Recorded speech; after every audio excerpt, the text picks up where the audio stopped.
اشہد ان لا آسان درس قرآن مفتی طارق مسعود کے ساتھ۔ الحمدللہ نحمدہ ونصلی علی رسولہ الکریم۔ آج ہم انشاءاللہ 16واں اور 17واں دونوں پارے پڑھیں گے، کیونکہ ہم رمضان کی راتوں کے حساب سے کافی پیچھے جا رہے ہیں، 30 پارے مکمل کرنے ہیں نا۔ 16ویں پارے میں اللہ نے حضرت ذوالقرنین کا تذکرہ کیا ہے اور موسیٰ علیہ السلام اور خضر علیہ السلام کا واقعہ ذکر کیا ہے۔ وہ واقعہ بہت لمبا ہے، پچھلے سال میں نے کافی تفصیل سے بیان کیا تھا، تو آج اس کو ہم اسکپ کر دیتے ہیں۔ اسکپ کے لفظ پہ نہ کہیں شارٹ کلپ بن جائے۔ تو اس میں یاجوج ماجوج کا اللہ نے تذکرہ کیا ہے کہ حضرت ذوالقرنین جو تھے انہوں نے ایک علاقے کو فتح کیا، تو وہاں لوگوں نے کہا کہ یاجوج ماجوج نے زمین میں فساد مچایا ہوا ہے، تو ہم آپ کو چاہتے ہیں کچھ اجرت دیں، آپ یاجوج ماجوج سے ہمیں بچا لیں۔ تو حضرت ذوالقرنین نے فرمایا کہ مجھے اجرت کی ضرورت نہیں ہے، جو اللہ نے مجھے وسائل دی ہیں ان وسائل کے ہوتے ہوئے مجھے تمہاری کمیشن کی ضرورت نہیں ہے۔ کیا کیا؟ بلغ بین السدین، آتونی زبر الحدید حتی اذا ساوا بین الصدفین قال انفخوا حتی اذا جعلہ نارا قال آتونی افرغ علیہ قطرہ۔ دو پہاڑ تھے، ان کے درمیان وادی کو نا سیسا بھر کے، لوہے کو پگھلا کے سیسا بھر کے راستہ بند کر دیا ان کا۔ قرب قیامت میں نازل نکلیں گے وہ، وَتَرَكْنَا بَعْضَهُمْ يَوْمَئِذٍ يَمُوجُ فِي بَعْضٍ۔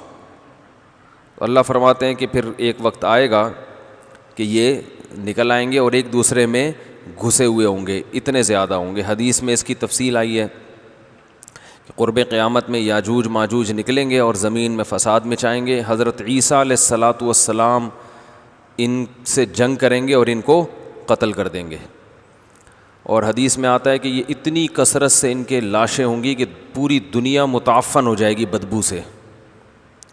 تو پھر اللہ بارشوں کو برسائے گا اور ان کی ندی نالوں میں، دریاؤں میں ان کی لاشوں کو ڈالا جائے گا، بہہ جائیں گے یہ، اور اس طرح سے ختم ہوں گے یہ۔ اب ایک بڑا سوال یہ ہوتا ہے کہ یہ ہیں کون؟ دوسرا سوال یہ ہیں کہاں؟ ہیں کون؟ انسان ہیں، شرپسند انسان ہیں، اس سے آگے اللہ نے ہمیں کچھ نہیں بتایا۔ کہاں ہیں یہ بھی نہیں بتایا، ٹھیک ہے نا۔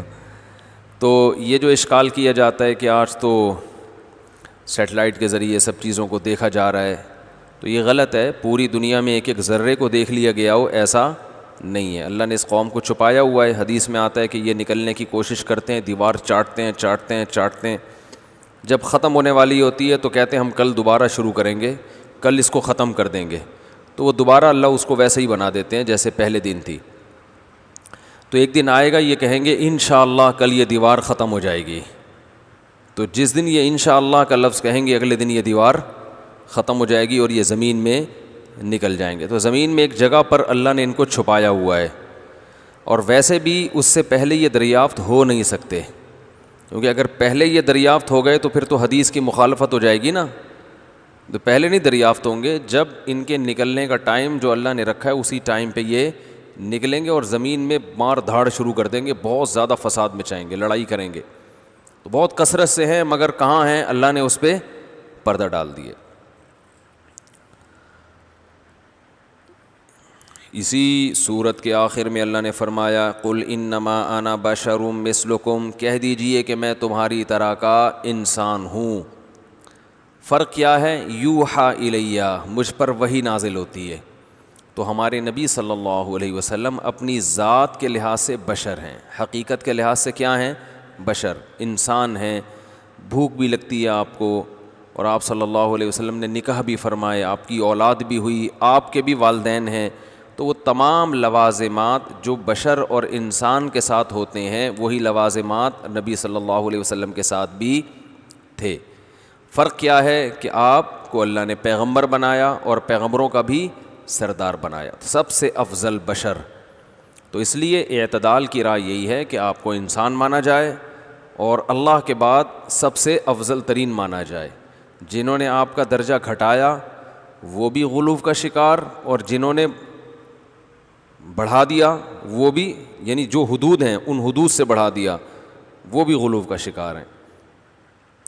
اس کے بعد اللہ نے سورہ مریم ذکر کی ہے. سورہ مریم میں سب سے پہلے حضرت زکریا علیہ السلام کی دعا کا ذکر رحمت ربک عبدہ زکریا، تیرے رب کی وہ رحمت جو اپنے بندے زکریا پر ہوئی، اس کا تذکرہ ہے.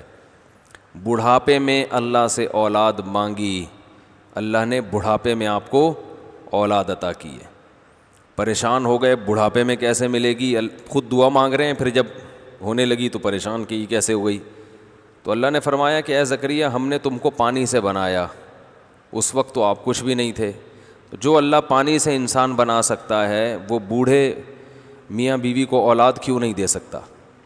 اس سے اولاد کی فضیلت بھی معلوم ہوتی ہے کہ اولاد کی اسلام میں بہت اہمیت ہے. اس کی طلب پیغمبروں کو بھی ہوئی ہے، پیغمبروں کو ہوئی ہے کہ ہمیں اولاد چاہیے. یحییٰ علیہ السلام کو اللہ نے فرمایا جب جوان ہوئے تو اللہ نے فرمایا خذ الکتاب بقوہ، اللہ کی کتاب کو مضبوطی سے تھام لیں. اور اللہ نے ان کی صفات بیان کی، برم بوالدیہ، اپنے والدین کے ساتھ بہت اچھا سلوک کرنے والے تھے. اس سے والدین کی اہمیت کا اندازہ ہوتا ہے کہ پیغمبر جلیل القدر اللہ ان کی جو صفات کو ہائی لائٹ کر رہے ہیں تو ان میں والدین کے ساتھ اچھے سلوک کا بھی تذکرہ بولو بھائی کر رہے ہیں. حالانکہ پیغمبر کا تو بڑا اونچا مقام ہوتا ہے، لیکن اللہ فرماتے ہیں اونچا ہے اپنے باپ اور ماں کا تم نے دنیا میں خیال کرنا ہے. تو بر کہتے ہیں بہت اچھا. ولم یکن جبارن عصیا، اور اپنے ماں باپ پر جبر کرنے والے، سختی کرنے والے اور نافرمان نہیں تھے، ماں باپ کے سامنے بچھنے والے تھے. تو کتنی بڑی فضیلت ہے. وسلام علیہ یوم ولد، فرمایا ان پر سلامتی ہے اس دن بھی جس دن پیدا ہوئے. ویوم یموت، جس دن موت واقع ہوگی. ویوم یبعث حیا، اور جس دن زندہ کر کے اٹھائے جائیں گے. تو اس سے پتہ چلتا ہے والدین کا بڑا مقام ہے اسلام میں. اللہ نے اس کے بعد حضرت مریم کا تذکرہ کیا کہ مریم علیہ السلام غسل کے لیے گئی ہیں. ایک فرشتہ انسانی شکل میں آیا. حضرت مریم نے کہا کہ میں تو اللہ کی پناہ مانگتی ہوں. اس نے کہا میں انسان مرد نہیں ہوں، میں فرشتہ ہوں، اور میں تجھے اللہ کی طرف سے ایک نیک بچہ ہبہ کرنے آیا ہوں. انہوں نے کہا کہ میرے کیسے اولاد ہوگی، مجھے تو کسی مرد نے آج تک چھوا نہیں ہے. یہ عورت کی کوالٹی ہے کہ نکاح سے پہلے کوئی مرد اس کے قریب نہ گیا ہو. یہ صفات ہیں. حضرت مریم بہت پاک دامن تھیں، بہت نیک تھیں. اس کے بدلے میں اللہ نے ان کے بطن سے پیغمبر کو پیدا کیا، اور ایسا معجزہ رہتی دنیا تک قیامت کی نشانی بنا دیا ان کو. اور اللہ نے اپنی قدرت کی نشانی بنا دیا. قیامت کے نشانے اس لیے کہ قرب قیامت میں نازل ہوں گے. تو جب حمل ٹھہرا ہے پریشان ہوئی ہیں بچہ جنتے وقت، بہت پریشان کہ کاش اس دن سے پہلے میں دنیا سے چلی جاتی. کیونکہ پریشان کہ قوم کو کیا بتائیں گی. اللہ نے فرمایا اے مریم اس کھجور کو کھا اور اس پانی پی کے اپنی آنکھیں ٹھنڈی کر. جو تکلیف تھی نا بچے کی ولادت کی، اس سے یہ بھی پتہ چلتا ہے کہ عورت کو پریگننسی میں کھجور کا استعمال کرنا چاہیے. سمجھ رہے ہیں کہ نہیں سمجھ رہے؟ تو کھجور بہت زبردست چیز ہے صحت کے لیے. آج پتہ نہیں سموسے کھا رہی ہیں، پکوڑے کھا رہی ہیں، اور رول دیکھا ہے؟ گول گول رول نہیں ہوتا، رول کا کوئی رول نہیں ہے صحت بنانے میں. وہ میدا ہے، وہ بھی گھی میں تلا ہوا. وہ کھائے جا رہے ہیں، پھوڑے جا رہے ہیں، پھر پیٹ خراب ہوتا ہے. اور پھر جب پیٹ ہی خراب ہے تو صحت کہاں سے بنے گی. افطاری میں لوگ کھجوریں نہیں کھا رہے تمیز سے، یہ بھی دیکھا ہے. ایک کھجور کھائیں گے اس کے بعد ڈائریکٹ پکوڑوں پہ آ جائیں گے. تو کھجور تو پیٹ بھر کے کھاؤ، تسلی سے کھاؤ، اتنی زبردست چیز ہے.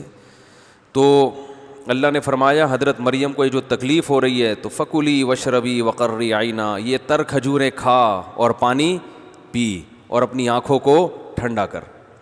اور جب کوئی انسان تجھے لوگ اعتراض کرے کہ یہ بچہ کہاں سے آیا، تیری تو شادی نہیں ہوئی، تو کہہ دینا انی نذرت للرحمن صوما، میں نے آج رحمان کے لیے چپ کا روزہ رکھا ہے. اشارے سے کہہ دینا فلن اکلم الیوم انسیا، آج میں کسی انسان سے بات نہیں کر سکتی. اشارے سے بتا دینا. کیسی آزمائش ہے. لوگ کہیں گے آج ہی روزہ رکھنا تھا ہے بھائی. لوگ تو اور زیادہ الزامات لگائیں گے نا، لیکن اللہ اپنے بندوں کو آزماتا ہے. تو جو آزمائش میں پورے اتریں پھر اللہ ان کی مدد کرتا ہے. حضرت مریم اس بچے کو اٹھا کے لائی ہیں. قالوا یا مریم لقد جئت شیئا فریا، اے مریم یہ تو کیا لے کر آ گئی ہے. ما کان ابوک امرأ السوء، تیرا باپ بھی برا آدمی نہیں تھا. وما کانت امک بغیہ، تیری ماں نے بھی کبھی بدکاری نہیں کی. شریف خاندان ہے. کوئی ایسے خاندان میں کوئی پیدا ہو نا عورت کے ابا کا بھی پتہ نہیں کہ کس کس سے تعلقات ہیں، اماں کے بھی بہت سارے فرینڈ ہیں، تو بچی کے بھی ہو گئے تو چلو بھائی ان کا تو کلچر ہی یہی ہے. لیکن باپ دادا سارے نمازی پرہیزگار پاک دامن پیغمبروں کا خاندان، ماں ننیال بھی پیغمبروں کا خاندان. تو اے مریم ایسے پیارے خاندان میں پیدا ہو کے تو نے یہ کیا کر دیا. تو کیا کہنے لگی، اشارت الیہ، بچے کی طرف اشارہ کیا. ظاہر ہے کچھ کیا بولیں گے، کوئی مانے گا. قالوا کیف نکلم من کان فی المہد صبیا، اے مریم ہم اس بچے سے کیسے بات کر سکتے ہیں جو تیری گود میں ابھی چھوٹا ہے، وہ تھوڑی بولتا ہے. ادھر حضرت مریم کو یہ طعنہ ملا کہ یہ بچہ کیسے بولے گا، ادھر حضرت عیسیٰ ابن مریم کو اللہ نے قوت گویائی عطا کی. حضرت عیسیٰ علیہ السلام فوراً کہتے ہیں انی عبد اللہ، میں اللہ کا بندہ ہوں. آتانی الکتاب، اور معمولی بندہ بھی نہیں ہوں، بہت بڑا پیغمبر بننے والا ہوں. تم تو یہ کہہ رہے ہو نا معاذ اللہ ولد الزنا، ولد الزنا نہیں بلکہ عام لوگوں سے بھی زیادہ مبارک، جو عام حلال نسب کے ہوتے ہیں ان سے بھی زیادہ میرا مقام ہے. آتانی الکتاب، اللہ مجھے کتاب دے گا. وجعلنی نبیا، اس نے مجھے نبی بنایا. وجعلنی مبارکا اینما کنت، زمین میں جہاں جاؤں گا برکتیں اپنے ساتھ لے کر جاؤں گا. واوصانی بالصلاۃ والزکاۃ، نماز قائم کروں گا، زکوٰۃ ادا کروں گا جب تک میں زندہ رہوں گا. وبرم بوالدتی، اور میرے اللہ نے مجھے اپنی ماں کے ساتھ اچھا سلوک کرنے والا بنایا.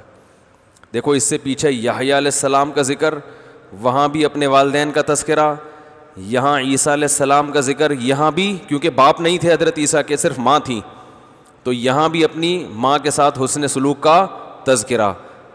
ماں کی گود میں کہہ رہے ہیں اپنی ماں سے اچھا سلوک کروں گا. اس کا مطلب ماں اور باپ سے اچھا سلوک کرنا اتنا اہم حکم ہے کہ اللہ پیغمبر ماں کی گود میں بچپن میں اللہ سے ان سے یہ کلمات نکلوا رہے ہیں اور قرآن میں ان کلمات کا تذکرہ کر رہے ہیں. اس کا مطلب یہ معمولی حکم، بولتے کیوں نہیں بھائی، نہیں، کیونکہ ماں کی گود میں ایک جلیل القدر پیغمبر بچپن میں جب بات کرے گا تو اللہ اس کی زبان سے وہی باتیں نکلوائیں گے نا جو بہت زیادہ اہم ہوں گی. چھوٹی موٹی نصیحتیں تو ساری زندگی چلتی رہیں گی بھائی. دیکھو جب آپ مرنے لگتے ہو تو بہت اہم اہم باتیں کر کے جاتے ہو نا. آپ کی موت واقع ہونے والی ہے، آپ نے کہا یار بچوں کو نصیحت کرنی، اب میں دنیا سے جا رہا ہوں.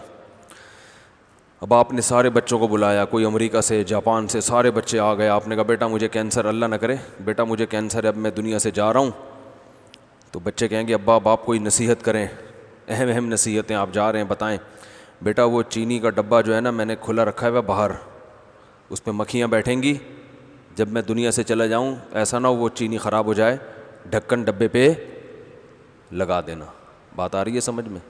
آپ لوگ کی سمجھ میں نہیں آ رہی تو باقی ویڈیو میں کہاں سمجھ میں آئے گی لوگوں کی. ایسی وصیت کرو گے. بیٹا میری بائک جو ہے نا اس کا ٹائر پنچر ہو گیا ہے، ایسا نہ ہو میرا انتقال ہو جائے اور تمہیں ایمرجنسی میں بائک کی ضرورت پڑے، پنچر کی دکان بند نہ ہو جائے کہیں، میرے مرنے سے پہلے یا میرے مرتے ہی فوراً پنچر لگا دینا. بیٹا یہ ٹیکس ادا نہیں کیا میں نے، یہ ادا، بجلی کا بل رہ گیا، آج آخری تاریخ ہے، ٹھیک ہے نا. تو بچے کیا کہیں گے ابا یہ سب چیزیں تو چلتی رہتی ہیں، آپ نے ہمیں بلایا اور اتنی اہمیت کے ساتھ ہمارے سامنے، ہم تو سمجھ رہے تھے پتہ نہیں کیا کوئی جائیدادوں کا جھگڑا ہے جو آپ حل کریں گے بیٹھ کے. تو وصیت ہمیشہ اس وقت کی جاتی ہے جب کوئی بہت، اس وقت آپ اپنی زندگی میں جو سب سے اہم ترین احکام ہوں گے نا ان کا تذکرہ کرو گے آپ. تو اللہ نے بھی وصیت کا لفظ استعمال کیا. حضرت عیسیٰ کہہ رہے ہیں میرے رب نے مجھے وصیت کی ہے. اللہ تو دنیا سے نہیں جاتے نا, لیکن اللہ اپنے لیے وصیت کا لفظ کہ میں عیسیٰ کو وصیت کر رہا ہوں نماز کی, زکوٰۃ کی اور ماں کے ساتھ اچھے سلوک کی. ماں اور باپ, کیونکہ ان کے باپ نہیں تھے تو صرف ماں کا تذکرہ ہے. تو یہ اس کی علامت ہے کہ گویا اللہ یہ بتانا چاہ رہے ہیں کہ دیکھو جیسے کوئی دنیا سے جاتے ہوئے انتہائی اہم باتیں کر رہا ہے, تو میں دنیا سے تو نہیں جا سکتا, لیکن میری باتوں کو ویلیو وہی دینی ہے جو دنیا سے جاتا ہوا شخص ویلیو دے رہا ہوتا ہے. ایک تو یہ, تو اس میں اللہ نے نماز اور زکوٰۃ کے ساتھ ماں کے ساتھ اچھا سلوک. دوسرا کہ یہ وصیت حضرت عیسیٰ جوان ہو کے بھی بتا سکتے تھے. جب جوان ہوتے تو لوگوں کو جو جہاں بہت سے احکام دیے انہوں نے عیسائیوں کو, وہاں یہ بھی بتاتے کہ اللہ کا حکم ہے ماں کے ساتھ اچھا سلوک کرو. لیکن یہ وصیت ماں کی گود میں بتا رہے ہیں جب معجزاتی طور پر قوت گویائی عطا کی ہے. حالانکہ اس وقت اس کی ضرورت نہیں تھی, اس وقت تو صرف اتنا بتانا کافی تھا کہ میں معاذ اللہ ولد الزنا نہیں ہوں. ایک معجزے کے طور پہ لوگوں کو بتاتے, لوگ یقین کر لیتے بھائی ماں کی گود میں اللہ بلوا رہا ہے ان سے, تو یہ اللہ ہی کے پیغمبر ہیں. لیکن اس اپنی نبوت کا بھی اعلان کے ساتھ ساتھ نماز, زکوٰۃ اور ماں کے ساتھ حسن سلوک. اس سے پتہ چلتا ہے اسلام میں نماز کی ویلیو, زکوٰۃ کی ویلیو اور والدین کے ساتھ اچھے سلوک کی ویلیو کا پتہ چلتا ہے. آج ایک تو انتہائی افسوس کے ساتھ کہنا پڑتا ہے یہ جو یوٹیوبرز نے جھگڑوں میں ڈال دیا نا صحابہ کے بارے میں, حضرت معاویہ کے اختلاف, بنو امیہ نے یوں کر دیا, محمد بن قاسم نے یوں کر دیا, جو سارے اسلامک ہیروز کو زیرو بنا دیا. اور ایک فضول جھگڑا رفع الیدین امام کے پیچھے یوٹیوب پہ جائیں یہی ملے گا. 70 سال پہلے جاؤ گے تو امام حنیفہ آئیں گے, تو اس سے 76 سال اور پیچھے چلے جاؤ تو نبی آ رہے ہیں, تو ڈائریکٹ نبی تک کیوں نہیں پہنچ جاتے, ابو حنیفہ تک جانے کی کیا ضرورت ہے. یہ وسوسے ڈالنا لوگوں کے دماغ میں. او بھائی ابو حنیفہ تک جو جا رہا ہے وہ بھی نماز سیکھنے کے لیے کہ نبی کی نماز کو انہوں نے ہم سے زیادہ سمجھا ہوگا. اختلافی مسائل جو بحثیں امت میں ختم ہو چکی ہیں. امت نے یہ ثابت کر دیا ہے بحثیں کر کے, کتابیں لکھ کے کہ بھائی رفع الیدین والی نماز بھی ٹھیک اور رفع الیدین نہ کرنے والی نماز بھی ٹھیک. دونوں صحابہ میں دونوں اختلافی مسئلے ہیں. کچھ صحابہ رفع الیدین کے ساتھ نماز پڑھتے تھے, کچھ رفع الیدین کے بغیر. امام ترمذی نے لکھا ہے نا, امام بخاری کے شاگرد, رفع الیدین نہ کرنے کا ذکر آیا تو کہا یہ بھی بہت سے صحابہ کا مذہب ہے. وَبِهِ يَقُولُ غَيْرُ وَاحِدٍ مِّنْ أَهْلِ الْعِلْمِ مِنْ أَصْحَابِ النَّبِيِّ صلی اللہ علیہ وسلم. فرمایا بہت سارے صحابہ کا یہی مذہب ہے کہ رفع الیدین کے بغیر نماز پڑھو. تو اب کیا ہوتا ہے, یوں کر لیا یا یوں نہیں کیا. لیکن آپ دیکھو امت کو کس بحث میں, اور انہی لوگوں کے ویورز بھی بہت زیادہ ہوتے ہیں. اتنی صلاحیتیں باپ سے تمیز سے بات کرنے پہ لگا دیتے. میں مسجد نبوی گیا ہوں, وہاں ایک اردو اسپیکنگ مولانا بیٹھے ہوئے ہیں. جب بھی عمرہ کرنے گیا ہوں نا, ان کے منہ سے میں نے یہی باتیں سنی ہیں. رفع الیدین ہاتھ چھوڑ کے باندھ کے نماز, ہاتھ چھوڑ کے نماز. کسی نے ان سے پوچھا کہ ہاتھ چھوڑ کے نماز پڑھنا کیسا ہے, انہوں نے کہا بدعت. اس نے کہا امام مالک کا مذہب ہے. اس نے کہا حدیث کو فالو کرو, امام مالک کو فالو مت کرو. میں نے کہا یہ دیکھو, یہ لوگوں کا ذہن بنا رہا ہے کہ امام مالک حدیث کے علاوہ کسی اور چیز کو فالو کرتے تھے. اور میں نے کہا یہ مسجد نبوی میں تو امام مالک پہلے بیٹھے ہیں آ کے, 1300 سال پہلے یہ امام مالک کی جگہ تھی. وہ تم سے سینئر ہیں, ان کی رائے اگر ہاتھ چھوڑ کے نماز پڑھنے کی ہے تو آپ یہ بتاؤ بھائی یہ بھی ٹھیک ہے اور یہ بھی ٹھیک ہے, تو کسی بھی مجتہد کو فالو کر لو, دلائل دونوں طرف ہیں. تو مسجد نبوی میں ایک انڈین مولانا صاحب بیٹھے ہوئے ہیں, کاش لوگوں کو بتا رہے ہوتے بھائی زنا مت کرو, بھائی چوری مت کرو, بھائی یہاں سے ماں باپ کے حقوق سیکھ کے جاؤ, بھائی بہنوں کی وراثت معاف کرو. وہاں بھی اختلاف.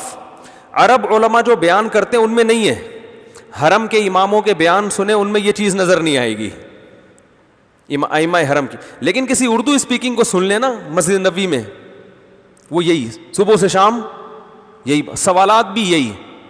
تو ایسا لگتا ہے بٹھایا ہوا ہے کہ یہ مجھ سے سوال پوچھو اور میں کبھی حنفیوں کو برا بھلا کہوں گا, کبھی شافیوں کو برا بھلا کہوں گا, کبھی مالکیوں کو. کیا ہو رہا ہے؟ قرآن کے مسائل دیکھو, قرآن تو یہ بیان کر رہا ہے جو ان چیزوں کو اہمیت دے رہا ہے.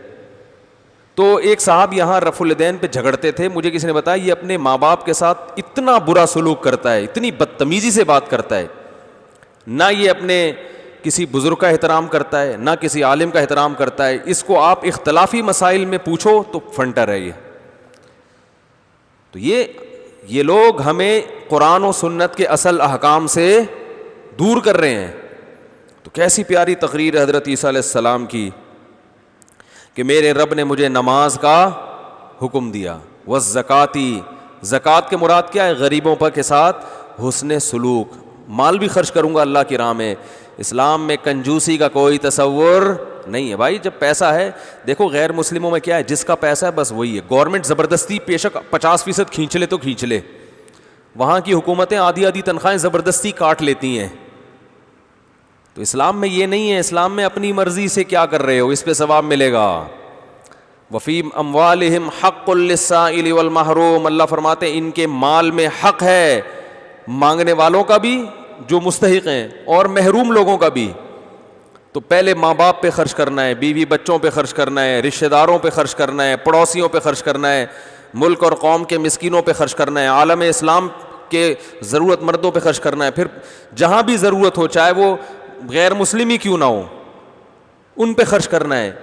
اس کو نبی صلی اللہ علیہ وسلم نے اور قرآن نے ہائی لائٹ کیا ہے. خرچ کر نہیں رہے ہیں, کنجوسی, نماز میں خشوع و خضوع, رفع الیدین کرنا ہے یا نہیں کرنا, اس پہ فنٹر ہوگا کہ نماز جب پڑھے گا کبھی زندگی میں ایک آنسو اس کی آنکھ سے نہیں ٹپکا, کبھی اس کو سجدے میں خشوع نصیب نہیں ہوا. امام کے پیچھے فاتحہ پڑھنی ہے نہیں پڑھنی, اس میں آپ بحث کروا لو.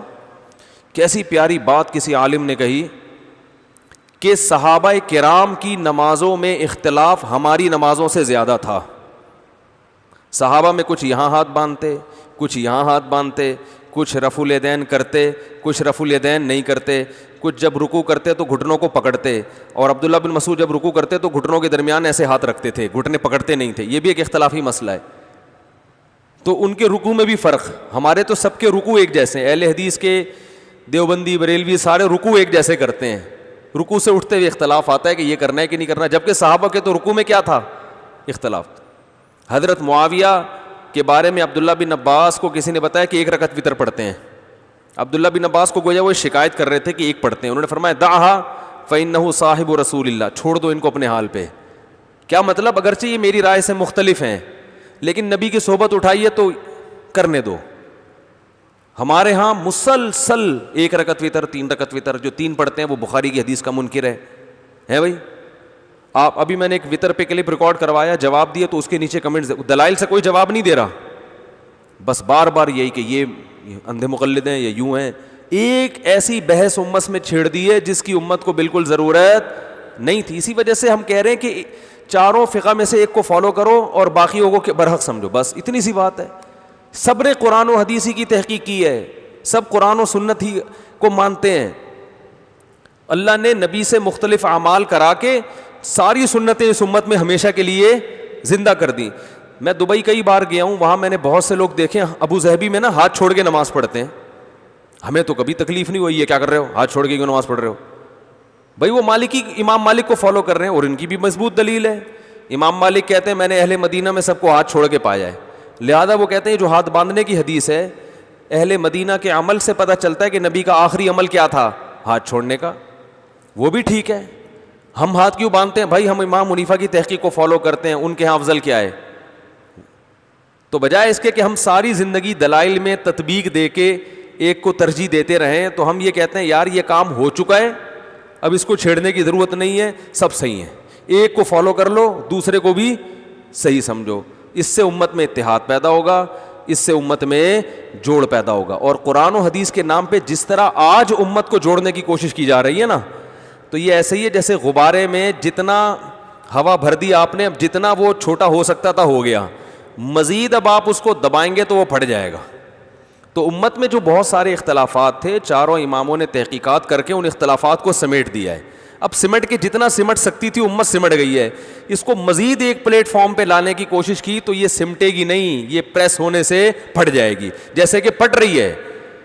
جس نے بھی فرقہ واریت ختم کرنے کی کوشش کی ہے نا, کوشش کا اسٹائل ایسا ہوتا ہے کہ اس سے فرقہ واریت ختم ہونے کے بجائے بڑھ رہی ہے. غامدی صاحب ایک نیا فتنہ آ گیا, انجینئر ایک نیا فتنہ آ گیا, نیا فرقہ, فتنہ بھی نہیں, اس سے بھی یہ نہیں, فرقے کے نام پہ فتنہ, اور ممکن ہے کل کوئی دوسرا اٹھے وہ ایک نیا فرقہ. ہر آدمی کہتا ہے دلیل دلیل. توصیف الرحمان راشدی صاحب ایک وہ الگ ہے, انجینئر توصیف الرحمان کو نہیں مانتا ہے, توصیف الرحمان انجینئر کو نہیں مانتا ہے, وہ غامدی ان کو نہیں مانتا, وہ ان کو نہیں مانتا, سب قرآن و سنت کا لیبل لگا کے جمعیت غربہ اہل حدیث, عام اہل حدیث کو نہیں مانتے. جماعت المسلمین صبح سے شام قرآن و سنت کرتے رہتے ہیں بیٹھ کے, لیکن وہ اپنے علاوہ اہل حدیث کو بھی کیا کہتے ہیں؟ کافر یا گمراہ تو کہتے ہی ہیں. تو سب کا لیبل ایک ہے, ٹوٹتے چلے جا رہے ہیں. آپ کسی بھی مسلک کو فالو کر لو بھائی, گورنمنٹ کی طرف سے پابندی نہیں ہے. آپ کو اگر ہماری بات سمجھ میں نہیں آتی, ہم یہ کہتے ہیں کہ جو تحقیقات پہلے ہو چکی ہیں انہی میں سے کسی ایک کو فالو کرو, جو صدیوں تک پریکٹیکلی یہ ثابت ہوا ہے کہ یہ بہتر ہے امت کے لیے. پھر بھی نہیں کرتے تو بھی جو سمجھ میں آ رہا ہے کرو, اپنی رائے دوسرے پر تھوپنے کی کوشش مت کرو, اور امت کو اہم چیزوں کی طرف لے کر آؤ جو قرآن بیان کر رہا ہے, جو انبیاء کی دعوتیں قرآن نے بیان کی ہیں. ما لکم لا ترجون للہ وقارا وقد خلقکم اطوارا. نوح علیہ السلام قوم سے کہہ رہے ہیں شرک چھوڑو, جس نے پیدا کیا ہے اس کو وہ مقام کیوں نہیں دیتے. تو آج میں بتا رہا تھا کہ آپ حدیث کی کتابیں اٹھائیں, صحابہ میں مسائل میں ہم سے زیادہ اختلاف تھا, ان کی نمازیں ہم سے زیادہ مختلف تھیں, بہت سارے اختلافات تھے, مگر آپ کو سارے صحابہ نماز میں خشوع و خضوع کرنے والے ملیں گے, سب خشوع و خضوع. بعض صحابہ تو 2 سجدوں کے درمیان بھی رفع الیدین کرتے تھے, آج تو کوئی بھی نہیں کرتا, لیکن بعض انس ابن مالک سے ثابت ہے 2 سجدوں کے درمیان بھی. اور بعض ایسے ہیں جو صرف تکبیر تحریمہ کے وقت کر رہے ہیں, باقی کسی بھی ٹائم پہ نہیں کر رہے, جیسے عبداللہ بن مسعود رضی اللہ تعالیٰ عنہ. تو ہر طرح کے ملیں گے آپ کو, بعض ہاتھ چھوڑ کے نماز پڑھ رہے ہیں, بعض ہاتھ باندھ کے, اور بعض ہاتھ چھوڑ کے, بعض امام کے پیچھے آمین زور سے کہہ رہے ہیں, بعض آمین نہیں کہہ رہے, بعض امام کے پیچھے فاتحہ پڑھ رہے ہیں, بعض نہیں پڑھ رہے. اتنے اختلافات, ایک چیز قدر مشترک تھی, سب نمازوں میں خشوع و خضوع, سب نمازوں میں روتے تھے, سب کی نمازیں لمبی. آج فنٹر ہر آدمی بنا ہوا ہے فتوے لگانے کے لیے, نماز میں خشوع ختم. سارے مسئلے جو ہے نا, سارے دکان کے حساب کتاب کہاں حل ہوتے ہیں؟ نماز میں کھڑے ہو کر. اور نماز محبتوں کے بجائے نفرتوں کا ذریعہ بن رہی ہے. تو اس فرقے کا ہے, تو اس فرقے کا ہے, تیری نہیں ہوتی میری ہوتی ہے, ٹانگیں اور چوڑی کر, تو تھوڑی پتلی کر, ٹھیک ہے نا. مسجد میں, ایک مسجد میں گیا, رفع الیدین کی پوری بحث لکھی ہوئی ہے, آمین کی, ادھر آمین کی بحث, ادھر رفع الیدین کی بحث, ادھر امام کے پیچھے فاتحہ کی. میں نے کہا یہ مسجد ہے کیا بھلا ہے بھائی, ہے بندہ داخل ہوتے ہی دیواریں پڑھنا شروع. پھر بندے بھی بٹھائے ہوئے ہیں, آپ نے 2-3 دفعہ مسجد میں نماز پڑھی, بندہ آ جائے گا, فاتحہ پڑھی نہیں پڑھی, اس پہ بحث شروع. کہیں بھی دنیا میں ایسا نہیں ہے. انڈونیشیا جاؤ, ملیشیا جاؤ, میں تو گیا ہوں نا, وہ فاتحہ پڑھتے ہیں, انہوں نے تو نہیں لگایا ہوا. ہم ان سے کہتے ہیں بھائی ہم فقہ حنفی کو فالو کرتے ہیں, ٹھیک ہے بھائی یہ بھی ٹھیک ہے. نہ ہماری مسجد میں کوئی دیکھا آپ نے؟ مسجدیں, جامع مسجد اہل حدیث, جامع مسجد بریلوی, جامع مسجد دیوبندی, ٹھیک ہے نا, فرقوں کے نام پہ مسجدیں چل رہی ہیں. حنفی دیوبندی پورا لگایا ہوا ہوتا ہے, حیاتی بھی آگے لگا دیا, کسی نے مماتی لگا دیا, پھر چکڑال بھی لگا دیا, کسی نے توحیدی لگا دیا, پھر بریلوی لگا دیا, پھر اور اہل حدیث لگا دیا. جماعت المسلمین والوں کی تو مسجد کا نام ہی مسجد المسلمین. ان کا خیال ہے کہ جو مسجد المسلمین ہے وہ تو یہی ہے, باقی سب مسجد الکافرین ہیں, ٹھیک ہے نا. ایک جماعت المسلمین والے سے کہا, میں نے کہا کہ نبی کے دور میں کوئی جماعت المسلمین نام کی کوئی مسجد دکھاؤ. نبی کے دور میں تو نمرہ مسجد, قبا مسجد یہ تھے. تو اسی وجہ سے ہماری مسجد کے باہر الفلاحیہ مسجد, کوئی فرقہ وارہ لفظ نہیں ہے. تو جو فرقہ واریت کے خلاف کام کر رہے ہیں نا آج کل, فرقہ واریت سب سے زیادہ وہی پھیلا رہے ہیں. تو روح کو دیکھیں, نعروں کو اور باتوں کو مت دیکھیں, اور ان احکامات کو فوکس کریں جو قرآن نے بیان کیے. تو اللہ نے کیا فرمایا؟ عیسیٰ ابن مریم کہتے ہیں میرے رب نے مجھے حکم دیا نماز کا, زکوٰۃ کا, جیسے چاہو پڑھ لو یار, لیکن دل لگا کے پڑھو, ہلو نہیں نماز میں. ہلتے رہتے ہیں. میں نے دیکھا بعض لوگ کو, ہمارے حضرت تو اتنے تنگ آتے تھے جب بھی کوئی نماز میں کھڑا ہو جاتا نا کھجاتا تھا, حضرت فرماتے تھے نماز سے پہلے جتنا کھجانا ہے کھجا لو, ہلو, ایکسرسائز کرو, تھک جاؤ, جب بالکل ہلنا جلنا بند ہو جائے نا پھر نماز میں آ کے کھڑے ہو. کئی لوگوں کو دیکھا ہے آرام سے بیٹھے ہوں گے سکون سے, جیسے ہی نماز میں کھڑے ہوں گے کبھی یہاں کھجا رہا ہے, کبھی یہاں کھجا رہا ہے, ناک میں انگلیاں گھما رہا ہے, کبھی کیا کر رہا ہے, کبھی کیا کر رہا ہے, کبھی چشمہ ٹھیک کر رہا ہے. عجیب مصیبت. تو یہ خشوع و خضوع تھوڑی ہے, ہر کام نماز میں شروع, کبھی یوں ہل رہا ہے, کبھی عربیوں کو دیکھا ہے وہ سب نہیں ہوتے, وہ اپنا وہ رومال ہی پوری نماز میں سیٹ نہیں ہوتا ان سے, بھائی تو اس کو اٹھا کے ایک طرف رکھ یار, سادہ ٹوپی پہن لے. ایسا لباس کیوں پہن رہے ہو جو پوری نماز میں ہلتا رہے, تنگ کرتا رہے. سب نہیں ہوتے, ہر جگہ ہر طرح کے لوگ ہوتے ہیں. ایک دفعہ تو ہم نے وہاں دیکھا, ایک ہمارے دوست نے دیکھا کہ ایک عربی کیا نماز پڑھ رہا ہے تو اس کے آگے سے کوئی گزرا, عربی نے روکا, حدیث میں آتا ہے روکو, وہ نہیں رکا, پھر گزرا, تو نماز میں پوچھ رہے ہیں پرابلم کیا ہے. خیر یہ تو کوئی بدو ہوگا, سیدھا بیچارہ دیہاتی ہوگا, لیکن ہلتے کتنے ہیں, ہم بھی وہ بھی سبھی. تو خشوع و خضوع نماز میں مطلوب ہے. کھڑے ہو جاؤ بھائی, قوموا للہ قانتین, اللہ کے سامنے کھڑے ہو جاؤ فرما بردار بن کے, ایسے جیسے ساری دنیا سے بالکل سب دنیا کو بھول چکے ہو. تو یہ اللہ نے احکامات بیان کیے ہیں. عیسیٰ ابن مریم کہہ رہے ہیں برم بوالدتی, میرے رب نے مجھے میری ماں کے ساتھ اچھا سلوک کرنے والا بنایا. تو خیال کیا کرو, بہت بڑا احترام ہے. وصیت کے لفظ استعمال ہو رہے ہیں, پیغمبروں کی گودوں میں کہلوایا جا رہا ہے کہ ماں کا حق کتنا بڑا ہے. میں نے بتایا تھا نا واقعہ, ابھی کل صبح فجر میں ایک صاحب نے بتایا کہ ایک بندے کو دیکھا ہم نے, اپنے بوڑھے باپ کو ہاسپٹل لے کے جا رہا ہے, تو باپ چیخ رہا ہے بیچارہ, تو بیٹا کہتا ہے کہ خاموش ہو جائیے ورنہ میں اولڈ ہوم میں جمع کرا دوں گا, اولڈ ہاؤس میں. کتنی غلط دھمکی ہے یا نہیں ہے, کتنی بری بات ہے. اپنے باپ کو کہہ رہے ہیں کہ ابا زیادہ شور نہ مچائیں, آرام سے آپ کا علاج کر رہے ہیں نا, شور مچائے تو میں کہاں کرا دوں گا, اولڈ ہاؤس میں جمع کرا دوں گا, اولڈ ہوم میں جمع کرا دوں گا. کرایا نہیں, لیکن یہ لفظ بہت گندا ہے. نبی صلی اللہ علیہ وسلم نے فرمایا انسان بعض دفعہ اپنی زبان سے کوئی برا لفظ بولتا ہے جو آدمی کی نظر میں ہلکا ہے, مگر اللہ کی نظر میں اتنا بھاری ہوتا ہے کہ اس کی وجہ سے وہ 70 سال تک جہنم کے گڑھے میں گرتا رہے گا, اتنا پستی پہ چلا جائے گا وہ. تو یہ بھی ویسا ہی جملہ ہے, اپنے باپ کو یہ تانا دینا کہ ابا خاموش ہو جائیں ورنہ اولڈ ہوم میں جمع کرا دوں گا. یہ نہیں ہوتا بھائی, ابا جیسا مرضی ہو تو برداشت کرنا ہے, یہ نہیں ہو سکتا آپ کو اولڈ ہوم میں جمع کرا دیں. برداشت ختم ہو گئی, لوگ کہتے ہیں ابا یوں کرتے ہیں, بھائی برداشت کرو. کہہ رہے ہیں نہیں ہو رہا برداشت, کیوں نہیں ہو رہا برداشت, باس کی کیسے برداشت کر لیتے ہو, باس کتنا سناتا ہے, ڈانٹتا ہے, یہ کرتا ہے, یس سر جی سر, یس سر جی سر, اس کے سامنے برداشت ہو جاتی ہے. فوج میں دیکھو نا, ایک رنگ روٹ جو ہے بچ عام فوجی اپنے آفیسر کا کتنا احترام کرتا ہے.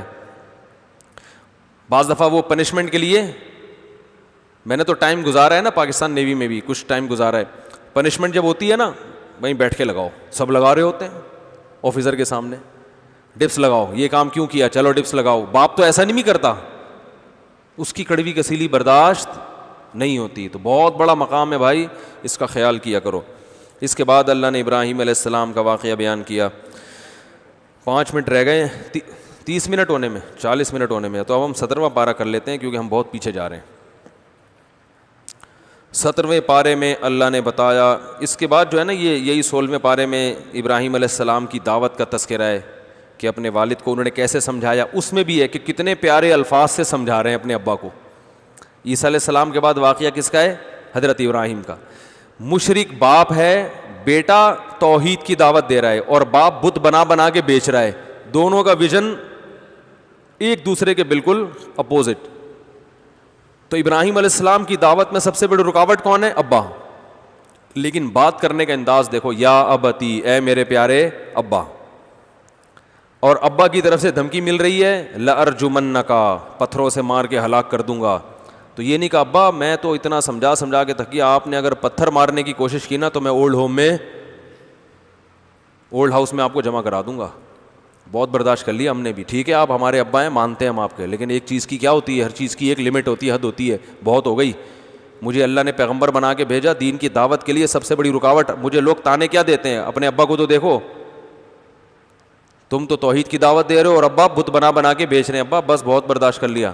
ہم یہ کرتے نا, آپ ذرا پتھر مار کے تو دیکھیں, اپنی اماں کو جا کے بولتے ابا نے جو ہے نا پہلے بھی ہاتھ اٹھایا میرے اوپر, میں نے برداشت کر لیا, اور اب یہ پتھر سے مارنے کی بات کر رہے ہیں, میرا میٹر اب شارٹ ہونے لگا, ابا کو سمجھا دیں. یہ ہوتا نا, بلکہ اس سے 10 گنا زیادہ ہوتا.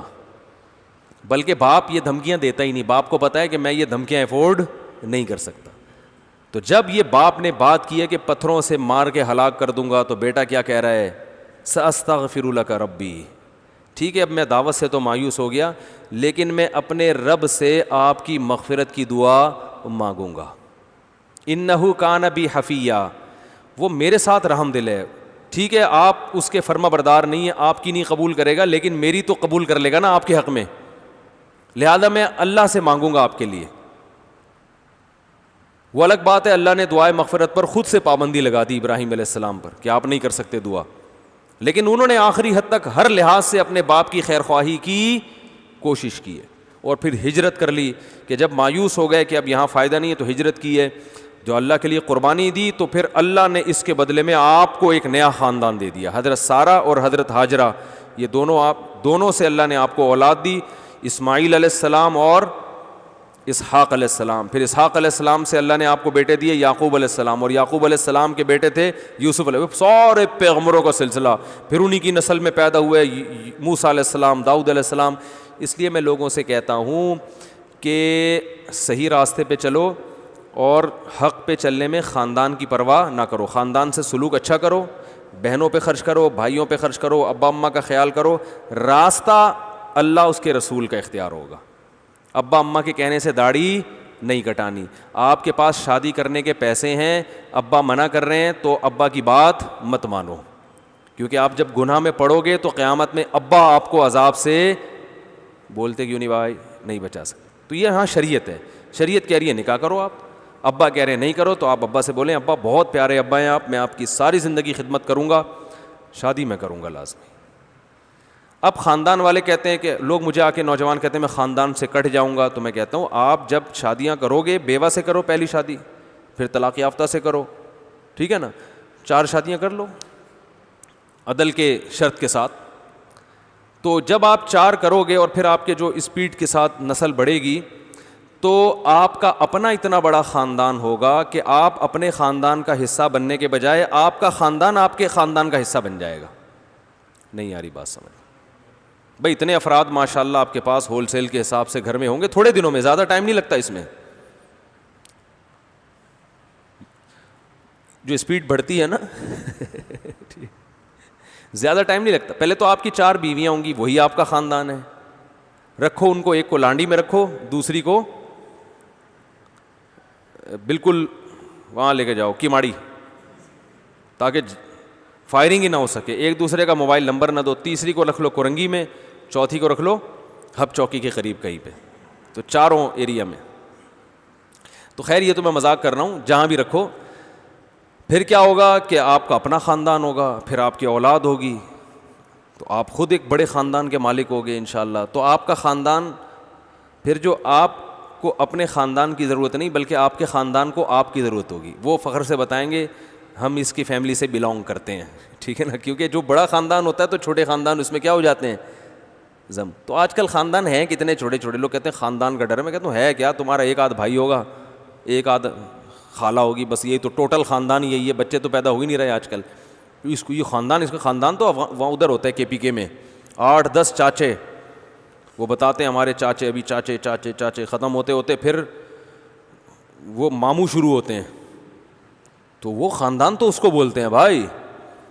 وہ KPK میں اور کوئٹہ وغیرہ میں ہم نے دیکھے خاندان, کراچی میں خاندان مارکیٹ سے شارٹ, 1-1 2-2 یہ ساشے ہیں خاندانوں کے, یہ خاندان نہیں ہے. حقیقت بتا رہا ہوں, 1000 گز کے بنگلے ہیں, اس میں بندے ہیں ہی نہیں, ایک آدھ. میں تو گیا ہوں نا 1000 گز بس کے بنگلوں میں, جا کے میں دیکھتا ہوں دیواریں کھا رہی ہوتی ہیں, افراد ہی نہیں, بیڈ روم بڑے بڑے ہیں, اس میں رہنے کے لیے بندے ہیں ہی نہیں. میں حیران ہوتا ہوں یار, اس سے اچھے تو ان لوگوں کے گھر ہیں جو چھوٹے چھوٹے گھر ہیں, مگر افراد تو ہیں نا, رونق تو ہے ان گھروں میں. لوگ کہتے ہیں اتنے افراد تنگ نہیں ہو جاتے, بھائی وہ سب اپنی بچے ہیں, اس لیے تنگ نہیں ہوتے ماں باپ. مرغی کے جب انڈوں پہ بیٹھتی ہے 20-25 بچے بھی نکل آتے ہیں, تو کیسے چوں چوں چوں چوں کر کے گھوم رہے ہوتے ہیں. ہمیں تو لگتا ہے مرغی بہت ٹینشن میں ہے, مرغی کو نہیں لگتا کہ میں ٹینشن میں ہوں. ایک چوزا بھی نکالنے کی کوئی فیملی پلاننگ والا جائے اور بولے کہ مرغی تم نے 14 بچے نکال لیے اس دفعہ, ان کو کیسے پالو گی, ان کو کیسے کھلاؤ گی, مرغی تم تو بہت ٹینشن میں ہو, تمہیں تو صرف 2 انڈوں پہ بیٹھتی, بہترین تربیت ہوتی ان بچوں کی, 2 انڈوں سے بچے نکلتے, بہترین تربیت ہوتی, بلی سے بچا بھی لیتی ان کو, اور خوب کھلا کھلا کے ان کو ایک مرغا بنتا اور ایک مرغی بنتی. 2 بچے ہی اچھے میں, ایک لڑکا دکھاتے ہیں اور ایک لڑکی دکھاتے ہیں نا.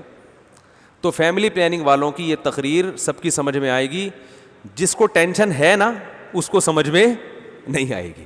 مرغی کو ٹینشن ہے نا اتنے بچے, مرغی یہ دلیل نہیں مانتی فیملی پلاننگ والوں کی. جب وہ جائیں گے ایک چوزا بھی لینے کی کوشش کریں کہ بھائی اتنی ٹینشن ہے تو یہ 20 چوزوں میں سے 2-4 ہمیں دے دو, کچھ ٹینشن ہم پال لیں. مرغی ایسے پٹخ پٹخ کے مارتی ہے نا, وہ کہے گی یہ تمہیں ٹینشن لگ رہی ہے چونکہ تمہارے نہیں ہیں, جس کے ہیں اسے ٹینشن نہیں لگ رہی. آج ہماری ماؤں کو فیملی پلاننگ والوں نے یہ زہر گھول دیا ہے کہ بچے زیادہ ہونے سے ٹینشن ہوتی ہے, حالانکہ جو بچے جتنے بھی ہوں وہ ماں کے بچے ہیں. بچے ماں کی ٹینشن ختم کرتے ہیں, ماں کی آنکھوں کی ٹھنڈک ہیں. عورت کے لیے دنیا میں اس سے بڑا گفٹ نہیں ہے کہ اس کو کوئی اولاد دے دی جائے. تبھی دیکھو ویسے کہتی رہتی ہیں نہیں ہونے چاہیے, ہو جاتے ہیں تو چوم چوم کے مار دیتی ہیں. ایسا ہوتا ہے کہ نہیں ہوتا؟ ہاتھ لگا کے دیکھو کسی ماں کے سامنے اس کے بچے کو ذرا ٹیڑھی آنکھوں سے, میاں کو پیڑ دو پکڑ کے, کچھ نہیں ہوگا. عورت کے شوہر کو پکڑ کے کوٹ دو عورت کے سامنے, برا بلا کہو, تھوڑا بہت دفاع کرے گی بھائی, بلا لے گی اپنے دیور وغیرہ کو, اور کافی دیر تو فون ملانے میں لگ جائے گا, اور زیادہ اگر اختلاف چل رہا تھا, حالات صحیح نہیں تھے تو کٹنے بھی دے گی تھوڑی دیر. بچے کو چھڑ کے دیکھو, عورت کے سامنے اس کے بچے کی تعریف کرو, ایسے اس کے خون بڑھ جاتا ہے اس میں. تو یہ سب سے بڑی نعمت اللہ نے عورت کو جو دی ہے وہ کیا دی ہے؟ اولاد. اسی کو سمیٹا جا رہا ہے کہ کم پیدا کرو. تو یہ سب فضول قسم کی نیچر کی بغاوت ہے, یہ نیچر کے خلاف چیزیں ہیں یہ. تو کیا کہہ رہا تھا میں, کہاں سے یہاں کہاں بات آ گئی؟ ہاں, تو میں خاندان کی بات کر رہا تھا.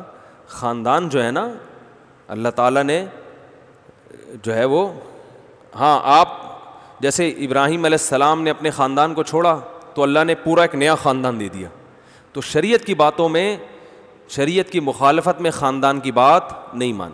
جو لڑکیاں شرعی پردہ کرتی ہیں, گھر والے چلنے نہیں دے رہے, وہ نکاح کریں بھائی, نکاح کر کے اپنا خاندان آباد کریں, اپنا گھر آباد کریں, پھر اپنے بچوں کو جیسے چاہیں چلائیں, ان کی جیسے چاہیں تربیت کریں.